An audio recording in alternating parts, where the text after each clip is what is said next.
ఓం శాంతి. ఈరోజు Murali date 24 November 2025. బాబా చెప్తున్నారు, మధురమైన పిల్లల్లారా, మీ ఈ సమయము చాలా చాలా విలువైనది కనుక దీనిని వ్యర్థంగా గడపకండి, పాత్ర నెరిగి దానం చెయ్యండి అని బాబా అంటున్నారు. ఈరోజు మురళిలోని ప్రశ్న, గుణాలు ధారణ అవుతూ ఉండాలి, నడవడిక కూడా చక్కబడుతూ ఉండాలి, మరి దీనికి సహజమైన విధి ఏమిటి? సమాధానము, బాబా ఏదైతే అర్థం చేయించారో దానిని ఇతరులకు కూడా అర్థం చేయించండి. జ్ఞానధనాన్ని దానం చేస్తే గుణాల ధారణ కూడా సహజముగా అవుతూ ఉంటుంది, నడవడిక కూడా చక్కబడుతూ ఉంటుంది. ఎవరి బుద్ధిలో అయితే ఈ జ్ఞానం ఉండదో, జ్ఞానధనాన్ని దానం చెయ్యరు, వారు దురదృష్టవంతులు. అంటే వారు అనవసరంగా తమను తాము నష్టపరుచుకుంటారు అని బాబా చెప్తున్నారు. పాట, బాల్యపు రోజులు మర్చిపోకండి. ఓం శాంతి. మధురాతి మధురమైన పిల్లలు పాట విన్నారు, పాట యొక్క అర్థాన్ని కూడా చాలా బాగా తెలుసుకున్నారు. మేము ఆత్మలము, అనంతమైన తండ్రికి పిల్లలము, ఇది మరువరానిది కదా. ఇప్పుడిప్పుడే తండ్రి స్మృతిలో హర్షితముగా ఉంటారు, మళ్ళీ ఇప్పుడిప్పుడే స్మృతిని మర్చిపోయారు అనుకోండి, దుఃఖం కలుగుతుంది. ఇప్పుడిప్పుడే గెలుపు పొందుతారు, ఇప్పుడిప్పుడే చనిపోతారు. అనగా ఇప్పుడిప్పుడే అనంతమైన తండ్రికి చెందిన వారిగా అవుతారు, మళ్ళీ కొంత సమయం తర్వాత చూసినట్లయితే భౌతిక పరివారం వైపుకు మనసు బుద్ధి వెళ్ళిపోతుంది. అయితే తండ్రి అంటారు, ఈరోజు నవ్వుతూ రేపు ఏడవరాదు. ఇది పాటకు అర్థము. ఎక్కువగా మనుషులు శాంతి కొరకే ఎదురు దెబ్బలు తింటారు అని, తీర్థయాత్రలకు వెళ్తారు అని పిల్లలైన మీకు తెలుసు. అలాగని ఎదురు దెబ్బలు తింటే ఏదో శాంతి లభిస్తుంది అని కాదు. ఈ ఒక్క సంగమ యుగంలోనే తండ్రి వచ్చి మనకు జ్ఞానాన్ని అర్థం చేయిస్తారు. మొట్టమొదట స్వయాన్ని ఆత్మ అనేది అర్థం చేసుకోండి. ఆత్మస్వరూపమే శాంతి, అది నివసించే స్థానము కూడా శాంతి ధామము. ఇక్కడికి వచ్చాము అంటే తప్పకుండా కర్మలు చేయాల్సిందే, ఎందుకంటే ఇక్కడ శరీరాన్ని ధరిస్తాము, ఇదంతా కర్మక్షేత్రం కదా. కావున కర్మలు తప్పకుండా చేయాలి. మీ శాంతిధామంలో ఉన్నప్పుడైతే శాంతిగానే ఉంటారు. సత్యయుగంలో కూడా శాంతి ఉంటుంది, సుఖం కూడా ఉంటుంది, శాంతి కూడా ఉంటుంది. కానీ శాంతిధామాన్ని సుఖధామము అని అనరు. ఎక్కడ సుఖం ఉంటుందో దానిని సుఖధామము అని, ఎక్కడైతే దుఃఖం ఉంటుందో దానిని దుఃఖధామము అని అంటారు. మీరు ఈ విషయాలన్నీ అర్థం చేసుకున్నారు కదా. ఇవన్నీ ఎవరికైనా అర్థం చేయించేందుకు సన్ముఖంలోనే అర్థం చేయించగలుగుతారు. ప్రదర్శని చూసేందుకు ఎవరైనా లోపలికి వస్తే మొట్టమొదట వారికి తండ్రి పరిచయాన్ని ఇవ్వండి. ఆత్మల తండ్రి ఒక్కరే, వారే గీతా భగవానుడు, మిగిలిన వారంతా ఆత్మలు. ఆత్మ శరీరాన్ని వదిలేస్తుంది, మరొక శరీరాన్ని తీసుకుంటుంది, అప్పుడు ఆ శరీరం యొక్క పేరు మారిపోతుంది. ఆత్మ పేరు ఎప్పటికీ ఆత్మయే, మారదు. అయితే అనంతమైన తండ్రి ద్వారా సుఖవారసత్వం లభిస్తుంది అని సుఖమయ సృష్టిని తండ్రియే స్థాపన చేస్తారు. తండ్రి ఈ దుఃఖమయమైన సృష్టిని రచించరు. భారతదేశంలో లక్ష్మీనారాయణల రాజ్యం ఉండేది కదా, ఆ చిత్రాలు కూడా ఉన్నాయి. ఇక్కడ సుఖ వారసత్వం లభిస్తుంది అని చెప్పండి. ఒకవేళ వారు ఇదంతా మీ కల్పన అని ఎవరైనా అన్నట్లయితే వారిని వెంటనే వదిలేయండి. కల్పన అని భావించేవారు ఏమీ అర్థం చేసుకోలేరు. బాబా అంటున్నారు, మీ సమయము చాలా చాలా విలువైనది. ఈ ప్రపంచం మొత్తంలో మీ అంత విలువైన సమయము ఇంకెవ్వరిది లేదు. గొప్ప గొప్ప వ్యక్తుల సమయము చాలా విలువైనదిగా ఉంటుంది కదా. తండ్రి టైము ఎంత విలువైనది. తండ్రి అర్థం చేయించి ఎలా ఉన్నవారిని ఎలా తయారు చేస్తున్నారో చూడండి. కనుక తండ్రి మీరు మీ విలువైన సమయాన్ని వ్యర్థం చేయకండి అని పిల్లలేని మీకే చెప్తారు. నాలెడ్జ్ను పాత్రులకే ఇవ్వాలి, పాత్రులకే అర్థం చేయించాలి. పిల్లలందరూ అర్థం చేసుకోలేరు, అర్థం చేసుకోగలిగినంత బుద్ధి లేదు. మొట్టమొదట తండ్రి పరిచయాన్ని ఇవ్వాలి. మన ఆత్మల తండ్రి శివుడు అని అర్థం చేసుకోనంత వరకు ఇంకేది అర్థం చేసుకోలేరు. చాలా ప్రేమతో నమ్రతతో అర్థం చేయించి పంపించాలి. ఎందుకంటే అసురీ సాంప్రదాయం వారు పోట్లాడేందుకు కొంచెం కూడా ఆలస్యం చేయరు. స్టూడెంట్లను గవర్నమెంట్ ఎంతగానో పొగుడుతుంది. వారి కొరకు ఇప్పుడు ఎన్నో ఏర్పాట్లు కూడా చేస్తుంది. మొట్టమొదట కాలేజీ స్టూడెంట్లే రాళ్ళు రువ్వడం ప్రారంభిస్తారు. వారికి ఆవేశం ఉంటుంది కదా. వృద్ధులు లేక మాతలు అయితే ఇంత జోరుగా రాళ్ళు విసరలేరు. తరచుగా అయితే స్టూడెంట్ల యొక్క గొడవలే జరుగుతూ ఉంటాయి. వారినే యుద్ధం కొరకు సిద్ధం చేస్తారు. ఇప్పుడు తండ్రి ఆత్మలకు అర్థం చేయిస్తున్నారు. మీరందరూ కూడా ఉల్టాగా అంటే తల క్రిందులుగా అయిపోయారు. స్వయాన్ని ఆత్మకు బదులుగా నేను అంటే శరీరాన్ని అని భావించడం మొదలుపెట్టారు. ఇప్పుడు తండ్రి మిమ్మల్ని తిన్నగా తయారు చేస్తున్నారు, అంటే సరి అయిన విధంగా రైట్ చేస్తున్నారు. రాత్రికి పగలుకు ఉన్నంత తేడా అయిపోతుంది.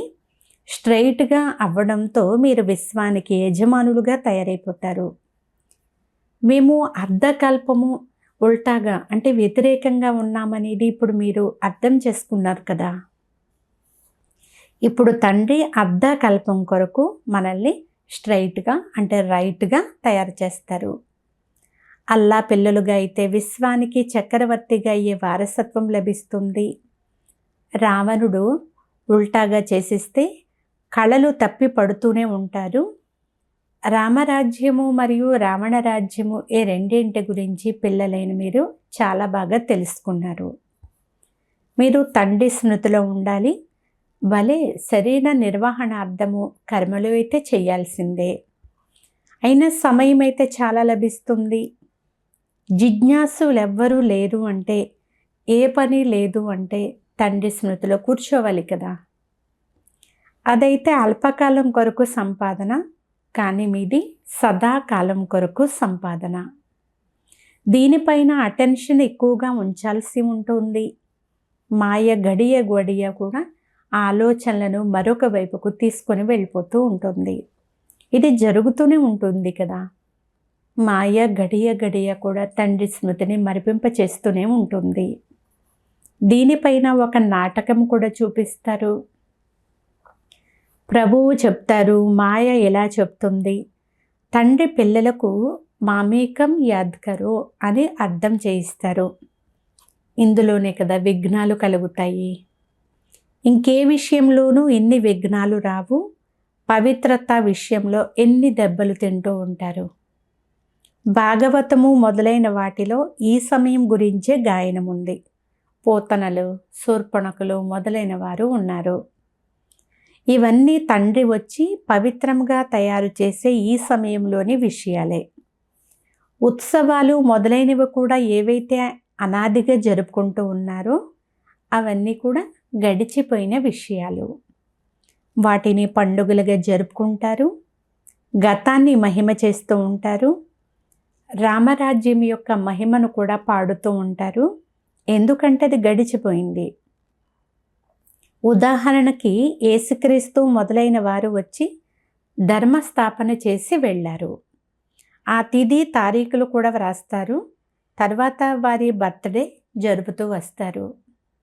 భక్తి మార్గంలో కూడా ఈ వ్యవహారము అర్ధకల్పం పాటు నడుస్తుంది. సత్యయుగంలో ఇది ఉండదు.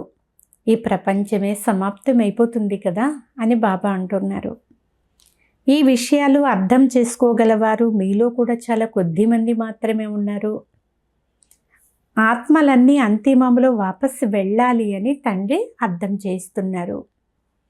శరీరం వదిలి ఆత్మలన్నీ వెళ్ళిపోతాయి, ఇంకా కొద్ది రోజులు మాత్రమే మిగిలి ఉన్నాయని పిల్లల బుద్ధిలో ఉంది. ఇప్పుడు మళ్ళీ ఇదంతా వినాశనం అవ్వవలసి ఉంటుంది. సత్యయుగంలోకి కేవలం మనం మాత్రమే వస్తాము, ఆత్మలన్నీ రావు. ఎవరైతే కల్పం క్రితం వచ్చారో వారే నెంబర్ వారీగా వస్తారు. వారే బాగా చదువుకుని చదివిస్తూ కూడా ఉన్నారు. ఎవరైతే బాగా చదువుకుంటారో వారే మరలా నెంబర్ వారీగా ట్రాన్స్ఫర్ అవుతారు. బాబా అంటున్నారు, పిల్లలు మీరు కూడా ట్రాన్స్ఫర్ అవుతారు. ఆత్మలన్నీ నెంబర్ వారీగా అక్కడ శాంతి ధామానికి వెళ్ళి కూర్చుంటాయి. మళ్ళీ నెంబర్ వారీగా క్రిందికి వస్తూ ఉంటాయి. ఇదంతా మీ బుద్ధికి తెలుసు కదా. ముఖ్యమైన విషయము తండ్రి పరిచయం ఇవ్వండి అని తండ్రి మరీ మరీ చెప్తారు. తండ్రి పేరు సదా నోట్లో ఉండాలి. ఆత్మ అంటే ఏమిటో, పరమాత్మ అంటే ఎవరో ప్రపంచంలో ఎవరికీ తెలియదు.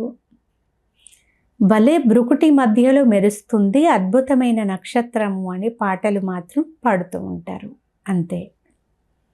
ఇంతకంటే ఎక్కువ కొంచెం కూడా తెలియదు. ఈ జ్ఞానము చాలా కొద్ది మంది బుద్ధిలో మాత్రమే ఉంది. గడియ గడియ మర్చిపోతారు. మొట్టమొదట తండ్రియే పతిత పావనుడు అనేది అర్థం చేయించాలి. వారు వారసత్వం కూడా ఇస్తారు, మహారాజుగా కూడా తయారు చేస్తారు. మీ వద్ద పాట కూడా ఉంది. ఆఖరికి ఆ రోజు నేడు వచ్చింది. భక్తి మార్గంలో ఆ దారిని ఎంతగానో వెతికారు. ద్వాపరము నుండి భక్తి మొదలై మరి అంతిమంలో తండ్రి వచ్చి దారిని తెలుపుతారు. దీనిని ప్రళయ సమయము, వినాశన సమయము అని కూడా అంటారు. అసురీ బంధనపు లెక్కాచారాలన్నీ తీర్చుకుని వాపస్ మీరు వెళ్ళిపోతారు. మీకు 84 జన్మల పాత్రను గురించి తెలుసు కదా. ఈ పాత్ర తిరుగుతూనే ఉంటుంది. శివ జయంతి జరుపుతున్నారు అంటే మరి శివుడు తప్పకుండా వచ్చి ఉన్నారు కదా. తప్పక ఏదో మేలు చేసి ఉంటారు. వారే కదా కొత్త ప్రపంచాన్ని తయారు చేస్తారు. ఈ లక్ష్మీనారాయణులు కొత్త ప్రపంచానికి యజమానులుగా ఉండేవారు. ఇప్పుడైతే అలా లేరు. మళ్ళీ తండ్రి వచ్చి రాజయోగం నేర్పిస్తారు. ఈ రాజయోగాన్ని నేర్పించారు. ఇది మీ నోటి నుండి తప్ప ఇంకెవ్వరి నోటి నుండి కూడా రాజాలదు. మీరే అర్థం చేయించగలరు. శివబాబా మనకు రాజయోగం నేర్పిస్తున్నారు. శివోహం అంటూ ఏదైతే ఉచ్చరిస్తారో అది కూడా తప్పే. ఇప్పుడు మీకు తండ్రి అర్థం చేయించారు. మీరే చక్రం అంతా తిరిగి బ్రాహ్మణ కులము నుండి తిరిగి మళ్ళీ దేవతా కులములోకి వెళ్తారు. హంసో సోహం అర్థం కూడా మీరు అర్థం చేయించగలరు. ఇప్పుడు మనం బ్రాహ్మణులము. ఇది 84 జన్మల చక్రము. ఇదేమీ జపించే మంత్రమైతే కాదు, కానీ ఇది మాత్రం తప్పకుండా బుద్ధిలో ఉండాలి. అది కూడా సెకండ్ విషయమే. ఎలాగైతే బీజము మరియు వృక్షము మొత్తం ధ్యాసలోకి వచ్చేస్తుందో అలా హంసో రహస్యం కూడా సెకండ్లో బుద్ధిలోకి వచ్చేస్తుంది. మనం ఇలా చక్రంలో తిరుగుతాము. దీనినే స్వదర్శన చక్రము అని కూడా అంటాము. మేము స్వదర్శన చక్రధారులము అని ఎవరికైనా చెప్తే ఎవరు అంగీకరించరు. టైటిల్స్ అన్నీ వీరు తమపైన ఉంచుకుంటున్నారు అని అంటారు, కానీ దీని యొక్క భావార్థం మాత్రం తెలుసుకోరు. ఇంకా మనము 84 జన్మలు ఎలా తీసుకుంటామో కూడా మీరు అర్థం చేయిస్తారు. ఈ చక్రము తిరుగుతూ ఉంటుంది. ఆత్మకు తన 84 జన్మల దర్శనం జరుగుతుంది. దీనినే స్వదర్శన చక్రధారి అని అంటారని చెప్తే మొదట విని మురిసిపోతారు. తర్వాత ఇతడు ఏం బడాయి కబుర్లు చెప్తున్నాడు అని ఇలా కూడా చెప్పుకుంటారు. మీరు తండ్రి పరిచయం ఇచ్చినప్పుడు వారికి అది కల్పన అని, అంటే కోతలు కోస్తున్నారని ఇలాగేమీ అనిపించదు. తండ్రిని గుర్తు చేసుకుంటారు. బాబా మీరు వస్తే మేము బలిహారం అయిపోతాము, మిమ్మల్నే గుర్తు చేసుకుంటాము అని పాట కూడా పాడతారు. తండ్రి అంటారు, మీరు అలా చెప్పారు కదా, ఇప్పుడు మీకు నేను మళ్ళీ గుర్తు చేయిస్తున్నాను. నిర్మోహులుగా అవ్వండి. ఈ దేహము నుండి కూడా, అంటే శరీరము నుండి కూడా నిర్మోహులుగా అవ్వండి. స్వయాన్ని ఆత్మగా భావించి నన్ను స్మృతి చేసినట్లయితే వికర్మలన్నీ వినాశనం అయిపోతాయి. ఈ మధురమైన మాట అందరికీ ఇష్టమవుతుంది. తండ్రి పరిచయం లేకపోతే ఇంకా ఏదో ఒక విషయంలో సంశయాన్ని లేవదీస్తూ ఉంటారు. కనుక మొదట తండ్రి పరిచయం ఉండే 2-3 చిత్రాలు వారి ఎదుట ఉంచండి. తండ్రి పరిచయం లభించడంతో వారసత్వం కూడా లభిస్తుంది. తండ్రి చెప్తారు, నేను మిమ్మల్ని రాజాదిరాజులుగా చేస్తాను. ఈ చిత్రాన్ని తయారు చేయండి. డబల్ కిరీటదారులైన రాజులు ఎదుట సింగిల్ కిరీటం గలవారు తల వంచి నమస్కారం చేస్తారు. మీరే పూజ్యులు, మీరే పూజారుల యొక్క రహస్యం కూడా తెలిసిపోవాలి. మొదట తండ్రిని పూజిస్తారు, తర్వాత కూర్చుని తమ చిత్రాలనే పూజిస్తారు. ఎవరైతే పావనముగా అయ్యి వెళ్ళారో వారి చిత్రాలు తయారు చేసి కూర్చుని పూజిస్తారు. ఈ జ్ఞానం అంతా మీకు ఇప్పుడు లభించింది కదా. ముందైతే భగవంతుడినే అనేవారు, మీరే పూజ్యులు, మీరే పూజారులు అని. మీరే ఈ చక్రంలోకి వస్తారు అని మీకు అర్థం చేయించబడింది. ఏ నాలెడ్జ్ సదా బుద్ధిలో ఉంటుంది, తర్వాత అందరికీ అర్థం చేయించాలి కదా. ధనం ఇచ్చినా అది తరగరాదు. ఎవరైతే ధనం దానం చెయ్యరో వారిని దురదృష్టవంతులు అని కూడా అంటారు. తండ్రి ఏదైతే అర్థం చేయిస్తారో దానిని మళ్ళీ ఇతరులకు అర్థం చేయించాలి. అర్థం చేయించకపోతే అనవసరముగా తమను తాము నష్టపరుచుకుంటారు. గుణాలు కూడా ధారణ అవ్వవు, నడవడికే అలా అయిపోతుంది. ప్రతి ఒక్కరూ కూడా తమను తాము తెలుసుకోగలుగుతారు కదా. మీకు ఇప్పుడు తెలివి లభించింది. మిగిలిన వారందరూ తెలివి లేనివారు, మీకు అన్నీ తెలుసు. తండ్రి చెప్తారు, ఈ వైపు దైవీ సాంప్రదాయము, ఆ వైపు అసురీ సాంప్రదాయము ఉన్నాయి. ఇప్పుడు మేము సంగమ యుగంలో ఉన్నామని బుద్ధి ద్వారా మీకు తెలుసు. ఒకే ఇంట్లో ఒకరేమో సంగమ యుగం వారు, మరొకరు కలియుగం వారు, ఇరువురు కలిసి ఉంటారు. హంసలుగా అయ్యేందుకు తగిన వారు కారు అని గమనించినప్పుడు అక్కడ యుక్తి రచింపబడుతుంది. లేకుంటే విఘ్నాలు కలిగిస్తూనే ఉంటారు. బాబా అంటున్నారు, తమ సమానంగా తయారు చేసేందుకు ప్రయత్నం చేయాలి కదా, లేకపోతే విసిగిస్తూ ఉంటారు. అప్పుడు చాలా యుక్తితో పరిస్థితిని దాటుకోవలసి ఉంటుంది. విఘ్నాలైతే కలుగుతాయి. ఇటువంటి నాలెడ్జ్ మీరే ఇస్తారు. చాలా మధురంగా కూడా అవ్వాలి, చాలా నిర్మోహులుగా కూడా అవ్వాల్సి ఉంటుంది.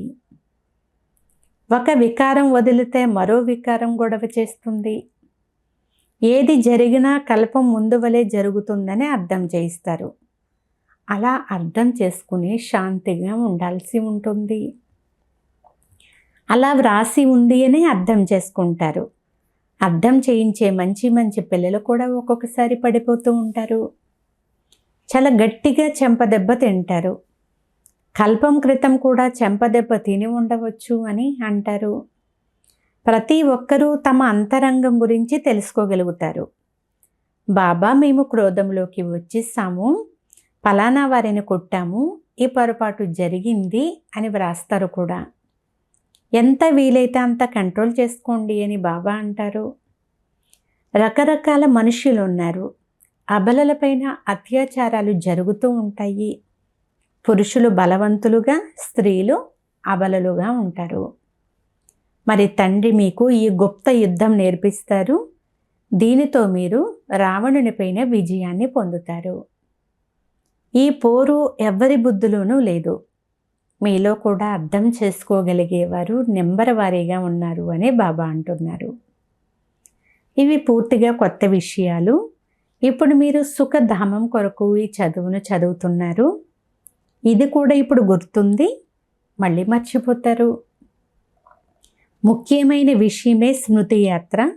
ఎందుకంటే స్మృతి ద్వారానే కదా మీరు పావనంగా తయారవుతారు. అచ్చా, మధురాతి మధురమైన అపురూపమైన పిల్లలకు మాతాపిత బాబ్దాదాల ప్రియ స్మృతులు మరియు గుడ్ మార్నింగ్. ఆత్మిక పిల్లలకు ఆత్మిక తండ్రి నమస్తే. ఆత్మీయ తండ్రికి ఆత్మీయ పిల్లల యొక్క ప్రియ స్మృతులు, గుడ్ మార్నింగ్, నమస్తే నమస్తే నమస్తే. ఈరోజు ధారణ పాయింట్స్. దీనిలో మొదటి పాయింట్, ఏది జరిగినా డ్రామాగా భావించి శాంతిగా ఉండాలి, కోపగించుకోకూడదు. వీలైనంత వరకు తమను తామే కంట్రోల్ చేసుకోవాలి. యుక్తిని రచించి తమ సమానముగా తయారు చేసే ప్రయత్నం చేయాలి. సెకండ్ పాయింట్, చాలా ప్రేమతో చాలా నమ్రతతో అందరికీ తండ్రి పరిచయాన్ని ఇవ్వాలి. తమను ఆత్మగా భావించి నన్ను స్మృతి చెయ్యండి అని బాబా చెప్తున్నారు. ఈ దేహము నుండి కూడా నిర్మోహులుగా అవ్వండి అని తండ్రి చెప్తున్నారు అనే మధురమైన విషయాన్ని మీరు అందరికీ వినిపించండి. ఈరోజు వరదానము, ప్రతి ఆత్మను భ్రమించడము నుండి లేక బికారీతనము నుండి రక్షించే నిష్కామ రహం దిల్ భవ. సారాంశము, ఏ పిల్లలైతే నిష్కామ దయా హృదయంలో వారి దయా సంకల్పాల ద్వారా ఇతర ఆత్మలకు తమ ఆత్మిక రూపము లేక ఆత్మ యొక్క గమ్యము ఒక్క సెకండులో స్మృతిలోకి వచ్చేస్తుంది. వారి దయా సంకల్పము ద్వారా బికారికి కూడా సర్వ ఖజానాల ప్రకాశము కనిపిస్తుంది. భ్రమించే ఆత్మలకు ముక్తి లేక జీవన్ముక్తి యొక్క తీరము మరియు గమ్యము ఎదురుగానే కనిపిస్తుంది. వారు అందరి పట్ల దుఃఖహర్త సుఖకర్త యొక్క పాత్రను అభినయిస్తారు. దుఃఖంలో ఉన్న వారిని సుఖీలుగా చేసే యుక్తి మరియు సాధనము సదా వారి వద్ద ఇంద్రజాలపు తాళం చెవి వలె ఉంటుంది. స్లోగన్, సేవాధారిగా అయి నిస్వార్థమైన సేవ చేస్తే సేవ యొక్క ఫలము తప్పకుండా లభించి తీరుతుంది. అవ్యక్త సూచన, అశరీరి మరియు విదేహీ స్థితి యొక్క అభ్యాసాన్ని పెంచండి. అంతిమ సమయంలో ప్రకృతి యొక్క పంచతత్వాలు మంచి రీతిగా కదిలించేందుకు ప్రయత్నం చేస్తాయి. కానీ విదేహీ స్థితి యొక్క అభ్యాసం చేసే ఆత్మ పూర్తిగా ఎంత అచల్లడోలుగా ఉండి పాస్వితానరుగా అవుతుంది అంటే అన్ని విషయాలు తొలగిపోతాయి.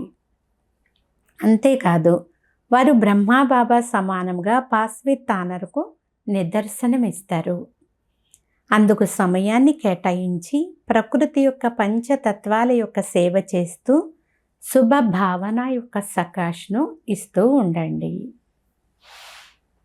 అచ్చా, ఓం శాంతి.